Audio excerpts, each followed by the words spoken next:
शांति 3 अक्टूबर 2023। बाबा की महावाक्य।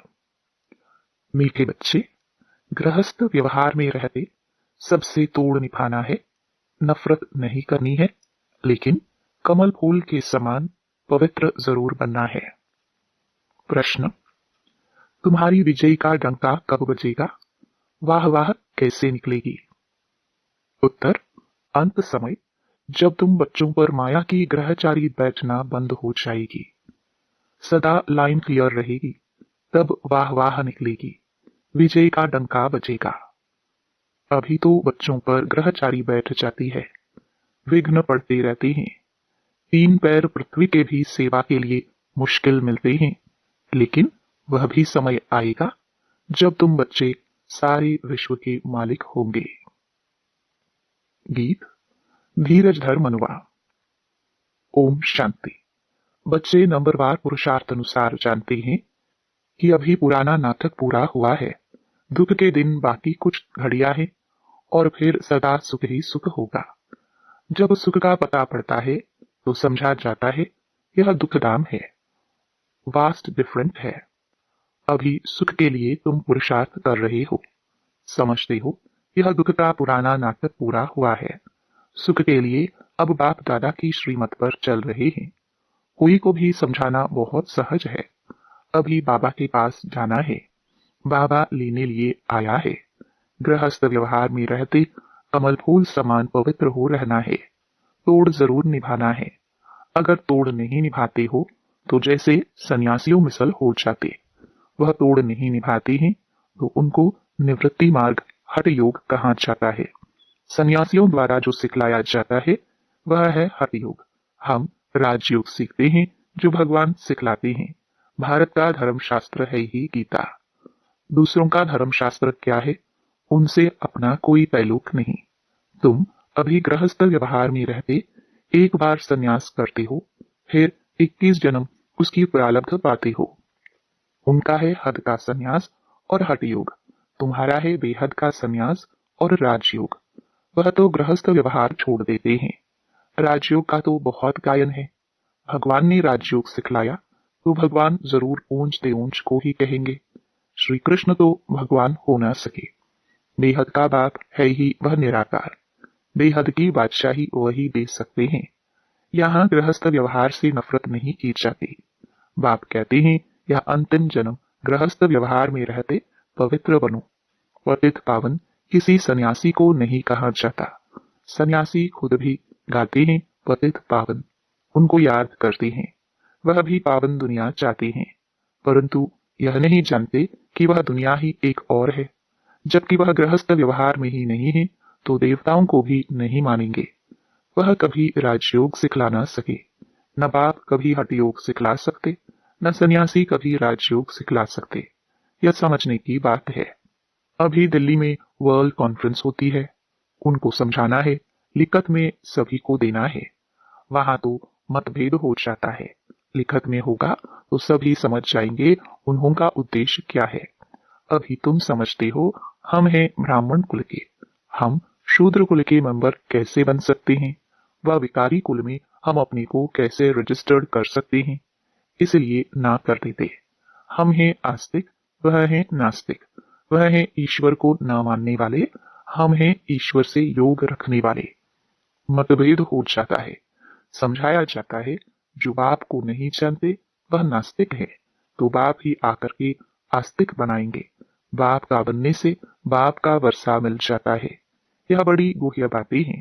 पहले पहले तो बुद्धि में यह बिठाना है कि गीता का भगवान परम पिता परमात्मा है। उसने ही आदि सनातन देवी देवता धर्म स्थापन किया। भारत का देवी देवता धर्म ही मुख्य है। भारत खंड का कोई तो धर्म चाहिए ना।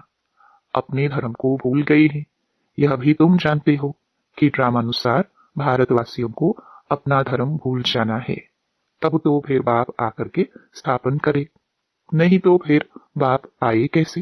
कहते हैं जब जब देवी देवता धर्म प्रायलोप हो जाता है तब मैं आता हूँ। प्रायलोप जरूर होना ही है।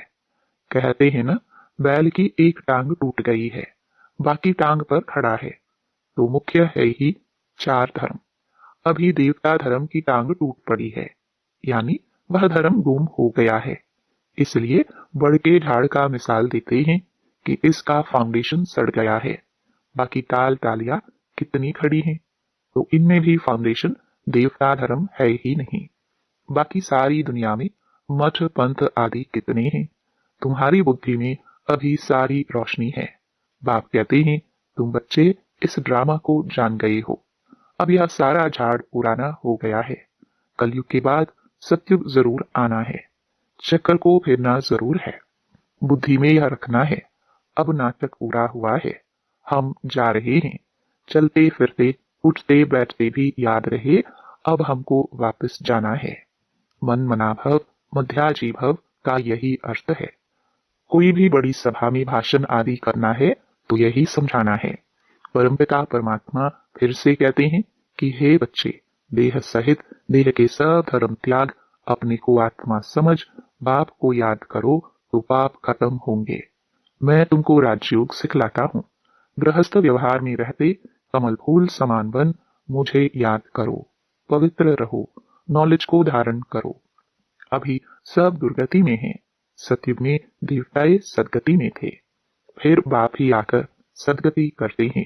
सर्वगुण संपन्न, 16 कला संपूर्ण, यह है सदगति के लक्षण। यह कौन देते हैं? बाप। उनके फिर लक्षण क्या है? वह ज्ञान का सागर है, आनंद का सागर है। उनकी महिमा बिल्कुल अलग है। ऐसे नहीं कि सब एक ही है। एक बाप के बच्चे सभी आत्माएं हैं, प्रजापिता के ही औलाद होते हैं। अब नई रचना रची जाती है।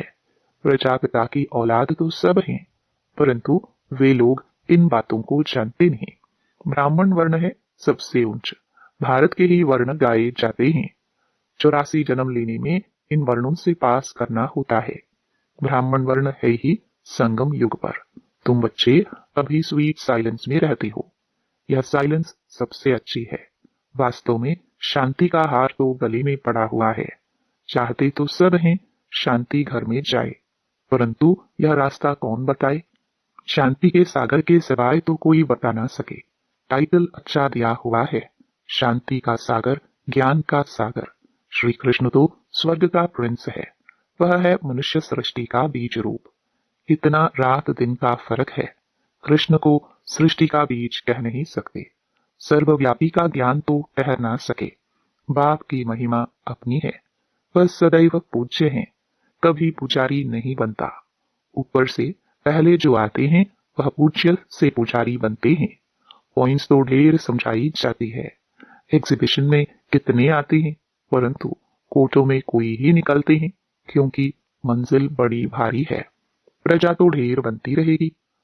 माला में आने वाले दाने कोटों में कोई ही निकलते हैं। नारद का भी मिसाल है। उनको कहा तुम अपनी शक्ल देखो, लक्ष्मी को बनने लायक हो। प्रजा तो बहुत बननी है, राजा फिर भी राजा है। एक एक राजा को लाखों प्रजा रहती है। पुरुषार्थ तो ऊंच करना चाहिए। राजाओं में भी कोई बड़ा राजा कोई छोटा राजा है। भारत में कितने राजाएं थे। सतयुग में भी बहुत महाराजाएं होते हैं। यह सतयुग से लेकर चला आया है। महाराजाओं को बहुत प्रॉपर्टी होती है, राजाओं को कम। यह है श्री लक्ष्मी नारायण बनने की नॉलेज। उसके लिए ही पुरुषार्थ चलता है। पूछते हैं लक्ष्मी नारायण का पद पाएंगे या राम सीता का? वो कहते हैं हम तो लक्ष्मी नारायण का ही पद पाएंगे, माँ बाप से पूरा वर्षा लेंगे। यह तो वंडरफुल बातें हैं ना। और कोई जगह यह बातें हैं नहीं, न कोई शास्त्रों में है। अब तुम्हारी बुद्धि का ताला खुल गया है। बाप समझाते हैं चलते फिरते ऐसे समझो हम एक्टर्स हैं। अब हमको वापस जाना है। यह याद रहे, इनको ही मन मना भव मध्याजी भव कहा जाता है। बाप घड़ी घड़ी याद दिलाते हैं मैं तुमको वापस ले जाने आया हूँ। यह है रूहानी यात्रा। यह यात्रा बाप के सिवाय कोई करा ना सके। भारत की महिमा भी बहुत करनी है। यह भारत होलिएस्ट लैंड है। सर्व का दुख हरता, सुख करता, सबका सदगति दाता एक ही बाप है। भारत उनका बर्थ प्लेस है। वह बाप सबका लिबरेटर है। उनका यहाँ भारत में बड़े से बड़ा तीर्थ स्थान है। भारतवासी बल शिव के मंदिर में जाते हैं, परंतु उनको पता नहीं है। गांधी को जानते हैं, समझते हैं वह बहुत अच्छा था, इसलिए जाकर उन पर फूल आदि चढ़ाते हैं, लाखों खर्च करते हैं। अब इस समय है ही उन्हों का राज्य, जो चाहे सो कर सकते हैं। यह तो बाप बैठ गुप्त धर्म की स्थापना करते हैं। यह राज्य ही अलग है। भारत में पहले पहले देवताओं का राज्य था। दिखाते हैं असुरों और देवताओं की लड़ाई लगी, परंतु ऐसी बातें तो है नहीं। यहाँ तो युद्ध के मैदान में माया पर जीत पाई जाती है। माया पर जीत तो जरूर सर्वशक्तिमान ही पहनाएंगे। बाबा ही रावण राज्य से छुड़ाकर राम राज्य की स्थापना करा रहे हैं। बाकी वहां लड़ाई आदि की बात होती नहीं। अभी देखेंगे तो सृष्टि में सर्वशक्तिमान इस समय क्रिश्चियन लोग हैं। वह चाहे तो सब पर जीत पा सकते हैं, परंतु वह विश्व के मालिक बने यह कायदा नहीं। इस राज को तुम ही जानते हो। इस समय सर्वशक्तिवान राजधानी क्रिश्चियन की है, नहीं तो उन्हों की संख्या कम होनी चाहिए, क्योंकि लास्ट में आए हैं। परंतु 3 धर्मों में यह धर्म सबसे तीखा है, सबको हाथ कर बैठे हैं। यह भी ड्रामा बना हुआ है। इनके द्वारा ही फिर हमको राजधानी मिलनी है। कहानी है 2 बिल्ले लड़े, मक्खन बीच में तीसरे को मिल जाता है। तो वह आपस में लड़ते हैं, मक्खन बीच में भारतवासियों को ही मिलना है। कहानी तो पाई पैसे की है, अर्थ कितना बड़ा है। मनुष्य कितने बेसमझ हैं। एक्टर होते हुए भी ड्रामा को नहीं जानते, बेसमझ हो पड़े हैं। समझते भी गरीब हैं। साहूकार लोग कुछ भी नहीं समझते। गरीब निवास पतित पावन बाप गाया हुआ है। अब प्रैक्टिकल में पाठ बजा रहे हैं। बड़ी बड़ी सभाओं में तुमको समझाना है। विवेक कहता है कि धीरे धीरे वाह वाह निकलेगी। लास्ट मूवमेंट में डंका बजना है। अभी तो बच्चों पर ग्रहचारी बैठती है। लास्ट मोमेंट में डंका बजना है। अभी तो बच्चों पर ग्रहचारी बैठती है। लाइन क्लियर नहीं, विघ्न पड़ते रहते हैं। यह भी ड्रामानुसार पढ़ते रहेंगे।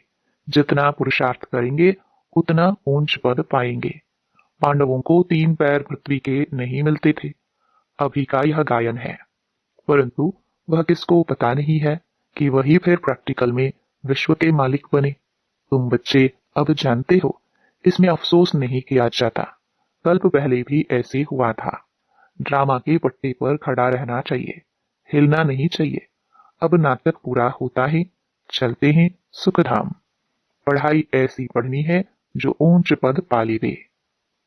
अच्छा, मीठे मीठे सिखिल दे बच्चों प्रति माता पिता बाप दादा का याद प्यार और गुड मॉर्निंग। रूहानी बाप की रूहानी बच्चों को नमस्ते। धारणा के लिए मुख्य सार। पहला, चलते फिरते अपने को एक्टर समझना है। ड्रामा के पट्टे पर अचल रहना है। बुद्धि में रहे कि अभी हम वापस घर जाते हैं, हम यात्रा पर है। दूसरा, सद्गति के सर्व लक्षण स्वयं में धारण करने हैं। सर्वगुण संपन्न 16 कला संपूर्ण बनना है।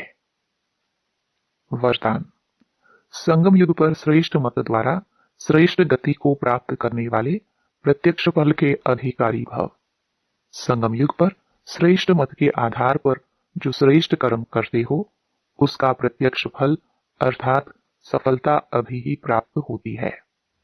इसलिए कहते हैं जैसी मत वैसी गत। वो लोग समझते हैं मरने के बाद गति मिलेगी, लेकिन आप बच्चों को इस अंतिम मर्जीवा जन्म में हर कर्म की सफलता का फल अर्थात गति प्राप्त होने का वरदान मिला हुआ है। आप भविष्य के इंतजार में नहीं रहते, अभी अभी करते और अभी अभी प्राप्ति का अधिकार मिल जाता। इसको ही कहते हैं रचयिता का रचना से सच्चा प्यार। स्लोगन, दृढ़ संकल्प से हर कदम में बाप को फॉलो करने वाले ही संपन्न बनते हैं। ओम शांति।